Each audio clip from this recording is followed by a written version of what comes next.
Hello दोस्तों, मैं हूं प्रदीप गोवित और आप देख रहे हैं पीएस फिल्मी हब। और आज हमारे साथ है अनिरुद्ध देव जी। सर, बहुत बहुत स्वागत है हमारे चैनल पे। धन्यवाद धन्यवाद भाई। सर, आप आज एक ऐसी फिल्म के साथ जुड़ गए हैं, मतलब इस जगह पे आपने अपने आप को ले लाके खड़ा कर दिया है कि ये सच में एक होता है ना कि लोगों की श्रद्धा है सर इनके साथ में बहुत ज्यादा। तो मैं सबसे पहले तो यही पूछना चाहूंगा, क्या आप आज से पहले, इस फिल्म से पहले, इनके बारे में जानते थे? नहीं फिल्म के नहीं दौरान? जानता था, बट मैं कभी वहां गया नहीं था। ओके। अभी मैं कह रहा हूँ ना आपको कि देखिए, ये सोशल नेटवर्किंग की एक चीज तो बड़ी अच्छी हुई है कि जो चीजें आप नहीं भी देखना चाहते, आप अनभिज्ञ हो, वो अपने आप में किसी न्यूज चैनल से कम थोड़ी है। नहीं है, बिल्कुल ये सच बात। अपने आप वो चीजें सामने आ जाती है, क्या सामने आ चल जाए। रहा है क्या नहीं चल रहा है। लोगों की अपनी आस्था विश्वास इतनी बदल गई है, लोगों के अपने, नहीं ऐसी बात नहीं है, मैं जैसे कहता हूँ कि भाई बुरा बोलने वाले भी लोग हैं, एंटी लोग भी हैं, जो कैरेक्टर मैंने किया है। बिल्कुल बिल्कुल। तो आप बता रहे थे। पता तो था ही इस बारे में, बट हाँ मैं कभी गया नहीं था नीट पर। तो आप इसमें नेगेटिव कैरेक्टर में दिखने जी वाले हैं, जी। लेकिन आप सर फेस किस तरीके से, मतलब आपको नेगेटिव के लिए चुन लिया? आपका फेस दे, नहीं है नेगेटिव वाला। देखिए अब दुनिया बोलती है कि मैं इतना मासूम हूँ, तो हूँ मैं मासूम, मैं एक्चुअली। लेकिन मुझे लगता है कि किसी भी कैरेक्टर के लिए, एक्टर के लिए स्पेशली, ये सर किसी एक उस एक्सप्रेशन तरीके के, एक्सप्रेशन हाँ, सर। ऐसा कैरेक्टर जो कि उसकी पर्सनैलिटी के बिल्कुल अगेंस्ट हो, विरुद्ध हो, वो एक उसकी सबसे बड़ी जीत है। तो मुझे बिल्कुल मौका सर। मिला और मैंने फिर, बिल्कुल सर, जो हम सोच नहीं रहे किसी इंसान के बारे में और वो वैसा निकल के दिखा दे, हाँ ये हाँ, सच में बहुत बड़ी बात है सर। बिल्कुल बिल्कुल बिल्कुल। तो मैं जरूर आशा करता हूँ कि आप इसमें, मतलब होता है ना, उतने ही निकलेंगे।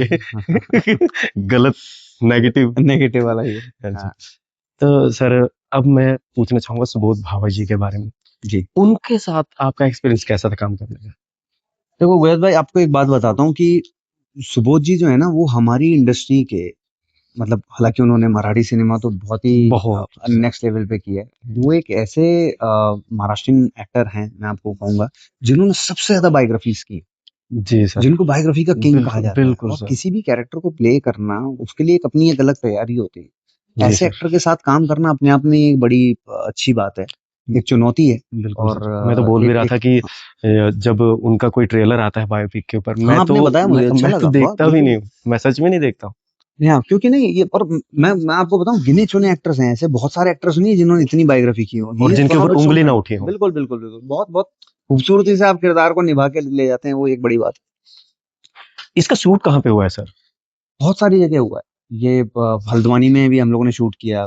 जो कैंची धाम है उसके बिल्कुल आसपास बिल्कुल ही किया गया बिल्कुल, है? तो उसके आसपास ही किया। हल्द्वानी में हम इसकी शूटिंग हुई, नासिक में इसकी शूटिंग हुई, यूपी में इसकी शूटिंग हुई, फिर कई जगह हुई। Okay sir. यूपी में भी इसकी, मेरठ, सॉरी, मथुरा में भी इसकी शूटिंग हुई। मथुरा में, हाँ। हाँ हाँ, क्योंकि वहां बिल्कुल। पे बाबा जी का एक इनकी बड़ा समाधि है। कुछ समाधि भी है। बिल्कुल। हाँ, प्रयागराज में इसकी शूटिंग हुई। तो ये अच्छे काफी से। अच्छा बड़ा प्रोजेक्ट है। तो काफी अलग अलग तरीके से डायरेक्टर साहब ने अलग अलग लोकेशंस को, अलग अलग जगहों को बड़ी खूबसूरती से दिखाया है। सर, वाइब के बारे में पूछूंगा, क्योंकि आपने बोला कि वहां पे शूट हुआ है नैनीताल में, और तो आप कैंची धाम तो गए होंगे। हाँ तो बिल्कुल। वहां पे जाने के बाद वाइब, क्योंकि बहुत सारे बॉलीवुड के सेलिब्रिटीज वहां पे देखने को मिलते हैं, जब भी आप जाएंगे कोई ना कोई मिलेगा ही। बिल्कुल बिल्कुल। पता नहीं आप तक खबर क्यों नहीं पहुंची, वो नहीं कि आप जा नहीं पाए। लेकिन ये है कि वाइब कैसी थी वहां पे सर, जाने के बाद में सच में क्या कुछ माइंड चेंज होता है? देखिए, मैं तो उस समय एक कैरेक्टर में था, जी। है ना, जो कैरेक्टर बिल्कुल ही वो था। नहीं सर, तो आश्रम में जाने के बाद। हाँ, वहां पे हम गए, दर्शन करने के लिए गए, बट उस समय वही होता है ना कि आप उस जोन में रहते हैं, आप सिर्फ एक अपनी रिसर्च के तौर पे जाते हैं जी सर कि जी। ऐसा एक व्यक्ति होंगे जिनको लोगों ने बाबा कहा, जिन्होंने महाराज कहा, जो खुद कहते हैं कि नहीं ये तो हनुमान जी कर रहे हैं, मैं तो कोई नहीं। और उनका अपना ये स्थान है, यहाँ पे ये सिद्धि माँ का है। बिल्कुल। तो मैं उस पर्सपेक्टिव से गया, तो मुझे ऐसा कुछ महसूस नहीं हुआ कि मैं आपको ये इंटरव्यू के लिए, कैमरे के लिए ऐसा बोलूं कि मुझे कुछ भाई बिल्कुल। बड़ी मेरी जिंदगी बदल गई है, ऐसा कुछ नहीं है। बिल्कुल। क्योंकि मैं उस पर्सपेक्टिव से नहीं गया था। मैं ओके सिर्फ ओके। देखने जानने गया था कि मैं जो फिल्म कर रहा हूँ एटलीस्ट जानूं तो सही वो है क्या है, बिल्कुल। मुझे किस व्यक्ति को अच्छा या बुरा बोलना है। बिल्कुल। और लोग जाते हैं, आस्था है या विश्वास है तभी जाते हैं। बिल्कुल और सर। हजारों लाखों में जाते हैं, ऐसा कौन सा हमारे देश का, आप बताइए, बड़े से बड़े उद्योगपति नहीं है जो वहां पे नहीं गए। ऐसे कौन से बड़े हमारे पॉलिटिशियंस नहीं है जो वहां पे नहीं गए हों। ऐसे कौन से खिलाड़ी हैं जो नहीं गए हों। तो लोगों की अपनी आस्था है, बिल्कुल विश्वास है, बिल्कुल लोग सर। जा रहे हैं, और ये बहुत अच्छी बात है।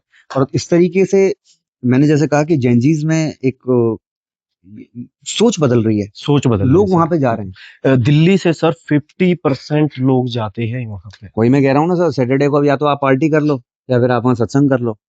आप चूज कर लो आप क्या बोल रहे करना थे है। सच। आप चूज कर लो क्या करना है। सैटरडे को कर क्या करना तो है। हाँ, तो अगर लोग ऐसा कर रहे हैं तो कहीं ना कहीं बदलाव है उनकी सोच में, और ये अच्छा है, कम से कम थोड़ा सा कम नुकसान कर रहे हैं अपना। वैसे आपको सर वहाँ की कोई है। ऐसी बात अच्छी लगी हो उस जगह की, नैनीताल की? देखो तो देखो क्या लोग, अच्छा लगा लोगों का, मतलब क्या मन किस तरीके से देख के कुछ अलग दिखा हो?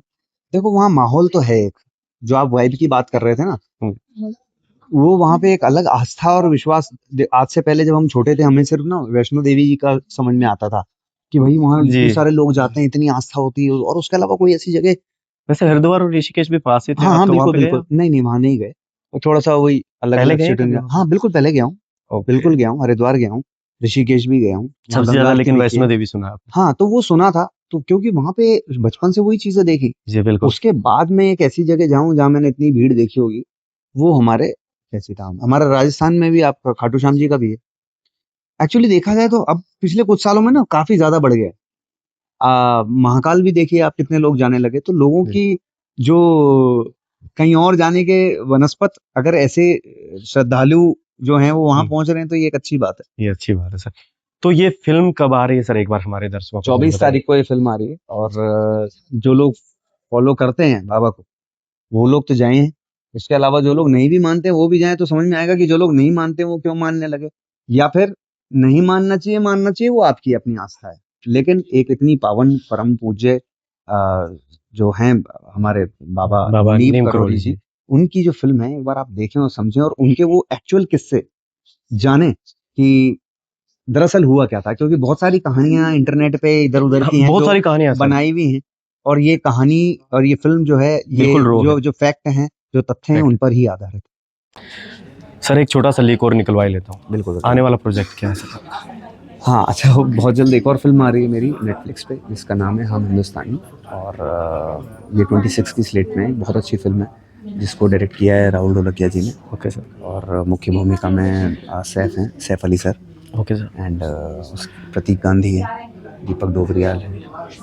बहुत ही अच्छी फिल्म है, मैं चाहूँगा कि भारत में हर हिंदुस्तानी को ये फिल्म देखनी चाहिए, जिसका नाम है हम हिंदुस्तानी। बहुत बहुत धन्यवाद सर धन्यवाद, हमारे आभार चैनल गोयत, पे। आपको शुभकामनाएं भाई, बहुत बिल्कुल अच्छा सर। लगा यार आपसे बात करके।